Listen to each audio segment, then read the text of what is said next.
Now the next topic, that is electric field. Okay. Now see, suppose here as shown in this figure, at the origin of Cartesian coordinate system, we consider one charge capital Q. Now suppose at position P having position vector R, we place any other charge small q, then we know this thing as per Coulomb's law, the force on that charge, that is F equal to KQQ upon R square into R caret. But see here, we can say this thing, this charge capital Q exerts some force on this small q. But think like that. Suppose this small charge Q is removed from P. Now nothing is there at the P, right? Charge Q is removed. So anything left behind at P if charge small q is removed from that? So in general, we give answer, no, nothing is there. No. The effect of this capital Q charge is prevailing there. And that effect that we can experience when we place any charge at that particular position, but if this particular charge is not placed at that point, it doesn't mean that there is no effect of this charge capital Q. And the effect of any charge prevailing in the surrounding space of it, that is represented by electric field. Just like the concept is gravitational field.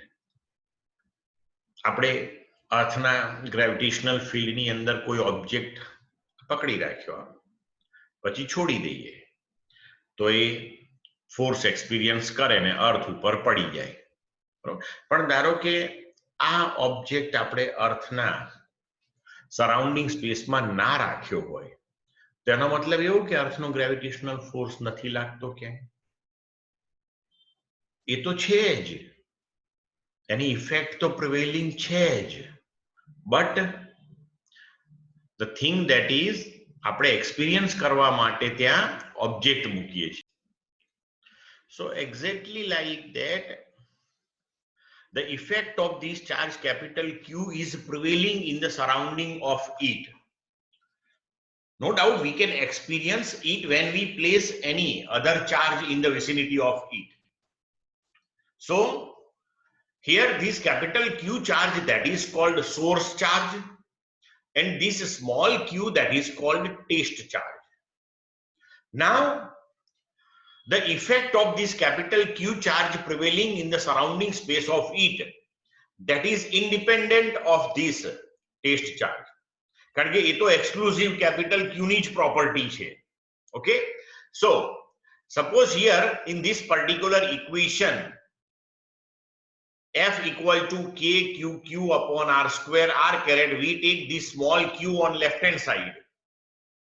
Then we can write F by Q, that is KQ upon R square R caret, and this particular right hand side of the equation, that is independent of this particular test charge. So this particular quantity obtained here by taking F by Q, that is called electric field of this charge capital Q, that is the source charge at point P. So now this F by Q, that is nothing but the force acting on unit positive charge. So now we can give the definition of electric field like this. The electric field at any point of the given source is the force acting on unit positive charge placed at that particular point. Okay, so this one is the concept of electric field. Now, the unit of electric field, that is for force Newton, for charge Coulomb, so that is Newton per Coulomb. And its dimensional formula, that will be dimensional formula of force upon dimensional formula of charge, and that is m1 L1 T minus 3 A minus 1. Here, when we calculate the electric field of any source at any point at that time, we require a test charge. But here, this test charge, that should be very small. Limit q tends to 0, that we have to take, so that this particular source, that should not be disturbed here. Okay.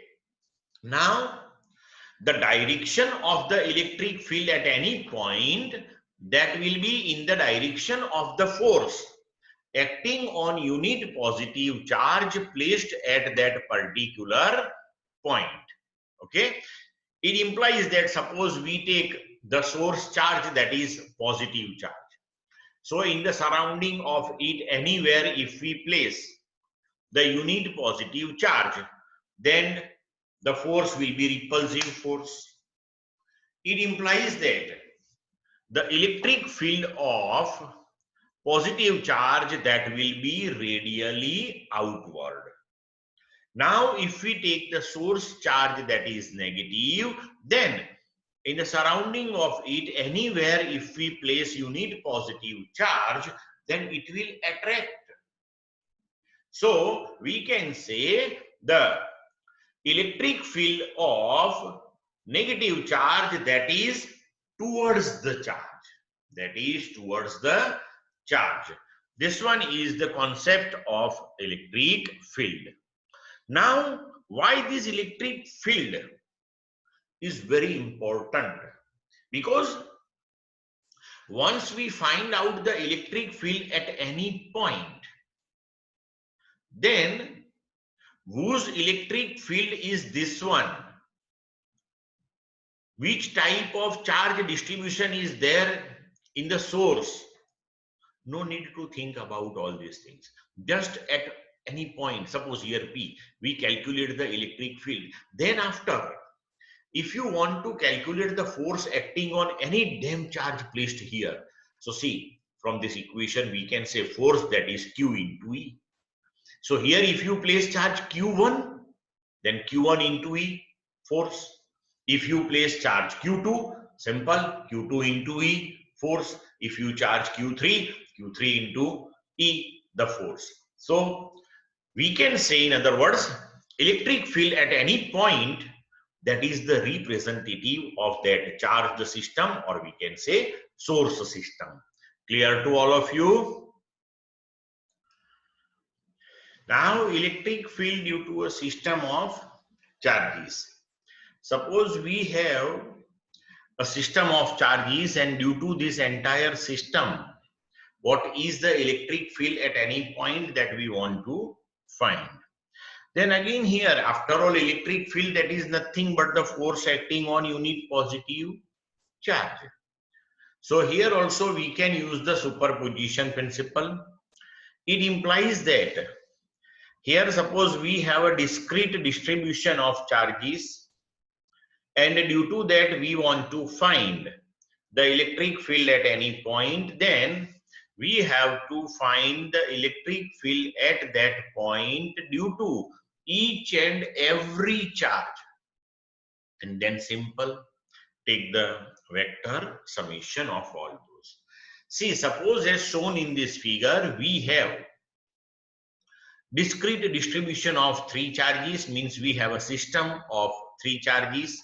Charges are Q1, Q2, Q3, like that. Okay. And suppose the position vectors of Q1, Q2 and Q3 with respect to the origin of Cartesian coordinate system are R1, R2 and R3. Now, suppose we want to find the electric field at point P having position vector Rp.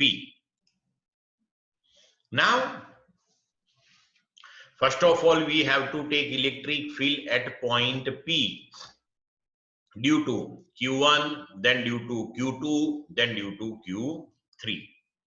Now, electric field at point P due to charge Q1 that we can write E1, that is KQ1 upon the distance between Q1 and P, that is suppose R1P. So we can write R1P square into R1P caret, that is the unit vector in the direction of field. So here we can write KQ1. Now R1P, the position of P with respect to 1, that we can represent by the vector Rp minus R1. So here we can write now KQ1 upon magnitude Rp minus R1 square, and this unit vector that we can replace by vector Rp minus R1 upon its magnitude. So resultantly we can write the electric field E1 at point P, that is KQ1 upon magnitude Rp minus R1 cube into vector Rp minus R1. Similarly, electric field at point P due to charge Q2, that is E2, equal to KQ2 upon magnitude Rp minus R2 cube into Rp minus R2. Then electric field at point P due to charge Q3, that is E3, equal to KQ3 upon magnitude Rp minus R3 cube into Rp minus R3. Now resultant electric field at point P, that is E equal to E1 plus E2 plus E3. So now take the vector summation of all these.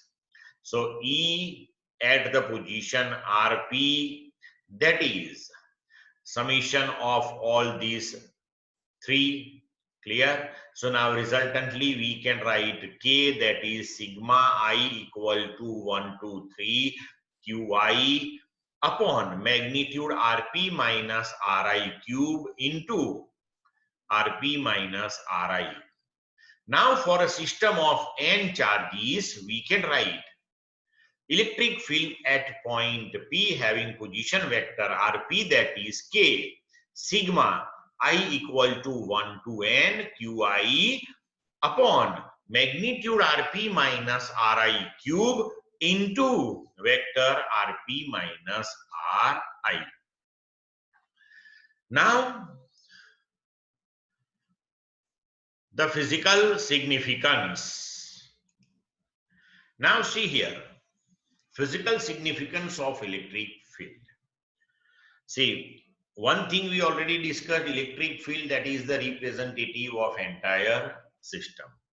Once at point P the electric field is calculated, then after no need to think about the source or the system of charges, which one is the source and which type of charge distribution is there in the system.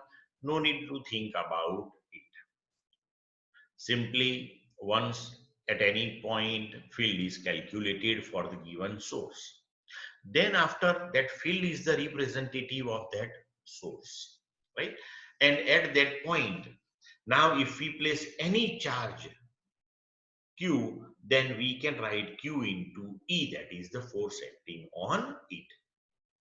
Then one more thing. If we think about, see, about the dynamics of this one, okay? So this one is actually the physical concept. This is not only the mathematical concept. When any charge is accelerating, then it produces the electromagnetic waves. Now, the electric field produced by it that propagate with velocity equal to velocity of light. So, if For accelerated charge, the electric field is produced, then it reaches at the position of the other charge with velocity c, and then after that another charge will experience the force due to this first one. Clear? So actually this one have the physical significance. This is not only the mathematical concept. No doubt the speed of light is tremendous, large one, but then also once the field is produced and the effect is experienced by other charge, there is some time delay. Clear? So this one is the physical interpretation of it, or we can say physical significance of electric field. Now, electric field lines. Okay. Next topic, this one, electric field lines. Now see, electric field, that is the vector quantity. So we can represent electric field with the help of vectors, as we draw the vectors, and we can say electric field lines, that is nothing but the pictorial representation of electric field. So if we represent electric field with the help of vectors, which we represent graphically, then we can get idea how the electric field is prevailing, in which manner it is prevailing in the surrounding space of the source charge. See here, suppose we think about the positive charge, then now we have the equation for electric field, that is kq upon r square. So in the surrounding space at any point, if the unit positive charge is placed, then the force will be repulsive. So electric field will be radially outward. But electric field decreases as 1 upon r square, because it proportional to 1 upon r square. So as we move away from the source charge, the field intensity, means magnitude of the electric field, that is called field intensity, that decreases. So here these vectors are represented with small length, because the magnitude of the quantity that proportional to the length of the vector. In that manner we prepare the vectors. Similarly, if we think about the electric field of negative charge, then we can represent it with vectors as shown in this figure. All these vectors are towards the negative charge, so that is radially inward. Okay. Now if we think about the electric field of dipole, di means two poles, polarity, positive, negative.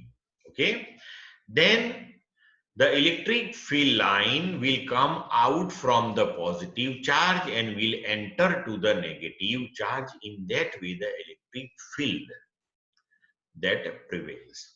For two positive charges, the electric field that will be as shown in this particular figure. Clear to all of you? Now, the proportionality of electric field on the distance. To understand this thing here, let's consider one point charge capital Q. Now, its electric field that is prevailing in the surrounding of it in outward direction. Okay.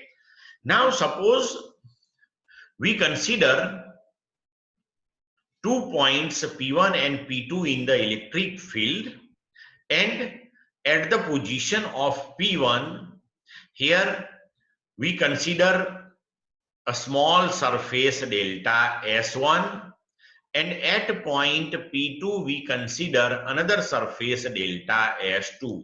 And here the surfaces under consideration are such that the number of field lines passing through both the surfaces, that is same one. That is same one. Now, if we think about the angle subtended by these surfaces at the position of Q, that will be the solid angle, because electric field that prevails in all the directions. Okay, so here, as per definition of solid angle that is equal to surface upon radius square. It implies that radius means we have to take the distance from Q to P1 and Q to P2, means distance of that surface from the position of this source charge. So we can write now delta S, that is equal to delta omega into R square. Now delta S1, this surface, delta S1, that is equal to delta omega into, suppose the distance between Q and P1, that is R1. So we can write delta S1, that is delta omega into R1 square. Delta omega is same one for both the surfaces. So we can write delta S2, that is equal to delta omega into R2 square. Now, another definition of electric field that we can give like this: the total number of field lines passing through unit area at a particular point perpendicular to that area, that is also called electric field intensity. So if we think about any point and there we take the unit surface area, and then after if we calculate the total number of field lines passing through it normally, then that is equal to the electric field intensity at that particular point. So as per that definition here, if we take the electric field intensity at point P1, then we can write E1, that is equal to, now we have to take the number of field lines passing through unit area at point P1 perpendicular to it. Here arbitrarily we consider, suppose total number of field lines passing through these surfaces under consideration, that is n perpendicular to these surfaces. So if total number of field lines passing through this delta S1 and delta S2 perpendicular to it, that is n, therefore the number of field lines passing through unit area is how much? So we can write now as per that, number of field lines passing through unit area at P1, that is n upon delta S1, but as per definition that is electric field intensity at P1. So E1 equal to n upon delta S1. Similarly at P2, the electric field intensity E2, that is n upon delta S2. Clear? So E1, that is n. Now substitute the value of delta S1 and delta S2 here, delta omega into R1 square. E2, that is n upon delta omega R2 square. But see here, n and delta omega, that is constant one. So we can write E1 proportional to 1 upon R1 square, E2 proportional to 1 upon R2 square. It implies that the electric field intensity, means magnitude of the electric field, inversely proportional to the square of distance from the source charge. Clear? And in equation also E, that is KQ upon R square, we discussed the same thing, and here that is justified one. Clear to all of you? Now illustration 1.8. An electron falls through a distance of 1.5 centimeter in a uniform electric field of magnitude 2 into 10 raised to 4 Newton per Coulomb. The direction of the field is reversed, keeping its magnitude unchanged, and the proton falls through the same distance, figure B. Compute the time of fall in each case. Contrast the situation with that of free fall under gravity. Now see here, This first case here, in this one, lower plate is positively charged, upper one is negatively charged, and now electron is freely falling. Okay. In the electric field of magnitude 2 into 10 raised to 4 Newton per Coulomb. In second case, the polarity of the plates is reversed and proton is now freely falling. In both the cases, we have to calculate the time taken by these particles to fall from 1.5 centimeter. Now mass of electron, that is 9.1 into 10 raised to minus 31 kilogram. Mass of proton, that is 1.67 into 10 raised to minus 27 kilogram. Here electron and proton are positive and negative charged particles. Electron is negatively charged, proton is positively charged.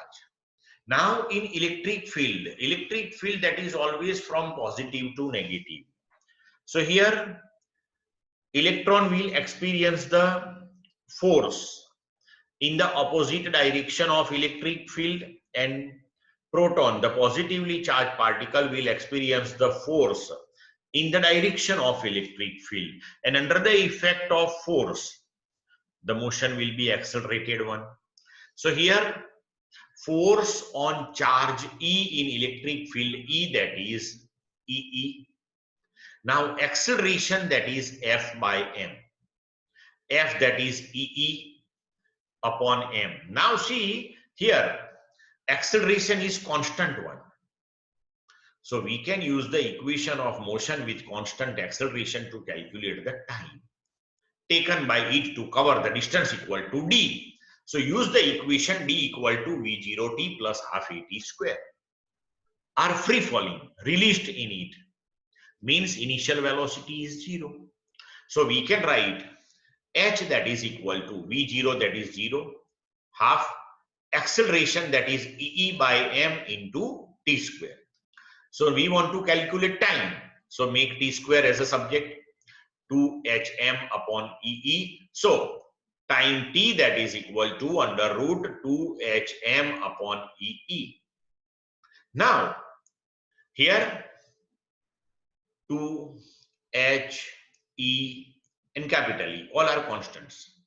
So if here mass, we want to calculate time taken by electron, then here we have to substitute the mass of electron. If we want to calculate time taken by proton, then we have to substitute here mass of proton. Both are covering the same distance, h, that is 1.5 centimeter. So time taken by electron, that is Te equal to under root 2hme upon ee. Time taken by proton, that is under root 2hmp upon ee. So 2h, that is 1.5 centimeter, so that is 1.5 into 10 raised to minus 2. Mass of electron, that is 9.1 into 10 raised to minus 31. Small e, charge of electron, 1.6 into 10 raised to minus 19. Electric field, that is given to you, 2 into 10 raised to 4. Similarly, here also substitute all the values and then solve, you will get the answer. Now, here you can observe this thing, time taken by electron, that is less than time taken by proton. So here, see, mass of proton is greater than mass of electron, means heavier particle takes more time to cover the given distance compared to the lighter particle. See, remember here, in gravitation we studied this thing. Irrespective of mass of the particle, both the particle takes same time to cover the same distance. Here, heavier particle take more time compared to the lighter particle to cover the same distance. Now, if you want to calculate the acceleration produced in electron and proton, then in equation E upon m, substitute mass of electron, you will get acceleration of electron. So here substitute E upon me. Then to calculate acceleration of proton, substitute mass of proton here. So E upon mp, and then solve it. You will get acceleration of electron and proton. Clear? Then after illustration number 1.9. 2-point charges Q1 and Q2 of magnitude plus 10 raised to minus 8 coulomb and minus 10 raised to minus 8 coulomb respectively are placed 0.1 meter apart. Calculate the electric field at point A, B and C shown in the figure. Now see, charge Q1 that is 10 raised to minus 8 coulomb, charge Q2 that is minus 10 raised to minus 8 coulomb. Electric field at point A. Now see the distance between Q1 and Q2 that is 0.1 Q1 to C and Q2 to C that is also 0.1 meter, means this one is equilateral triangle. But the distance between Q1 to B that is 0.05 meter. And now we have to find the electric field at the positions A, B and C. So first of all, electric field at A. So electric field at A due to 1. So electric field of charge 1 at A. So that is equal to KQ upon R square. As per that, we can write 9 into 10 raised to 9 Q that is 10 raised to minus 8 upon the distance that is 5 into 10 raised to minus 2 whole square, and you will get the answer. Similarly, see this distance is same, magnitude wise both the charges are same. So electric field due to second charge at A that is also KQ upon R square, and that will be the same one, 36 into 10 raised to 3 Newton per coulomb. Now see the figure. Due to positive charge Q1, electric field at A that is outward, means towards A to D. And due to Q2 that is negative charge, so its field that is also in the direction A to D because that is towards the charge, means both the fields are in the same direction. So resultant field at A that is EA equal to E1A plus E2A. So that is 2 times 36 into 10 raised to 3, you will get the answer. Now electric field at B. So that is due to charge 1, KQ upon R square. So 9 into 10 raised to 9, 10 raised to minus 8, 5 into 10 raised to minus 2 whole square. Again, we will get 36 into 10 raised to 3 Newton per coulomb. But due to this positive charge Q1, the electric field that is outward, so that is in the direction B to F. Then due to charge Q2, which is negative charge, so E to B that is KQ upon R dash square. Now distance between this second charge and B that is 0.05 plus 0.05 plus 0.05, that is 0.15. So K as it is Q 10 raised to minus 8 upon 0.15 square. And now whatever is the answer, but that field is towards the charge Q2, means that is in the direction B to E. So now both the fields are mutually opposite here. It implies that resultant field at B that is E1B minus E to B, you will get the answer. Then electric field at C, again here. Magnitude wise electric field at C due to Q1 and Q2 will be same one because magnitude wise both the charges are same, and point C that is at the same distance from both the charges. So due to 1 at C, KQ upon R square, KQ upon, now R that is 0.1 means 10 raised to minus 1 square of it, 10 raised to minus 2. You will get 9 into 10 raised to 3 Newton per coulomb, and the same one that is of second charge.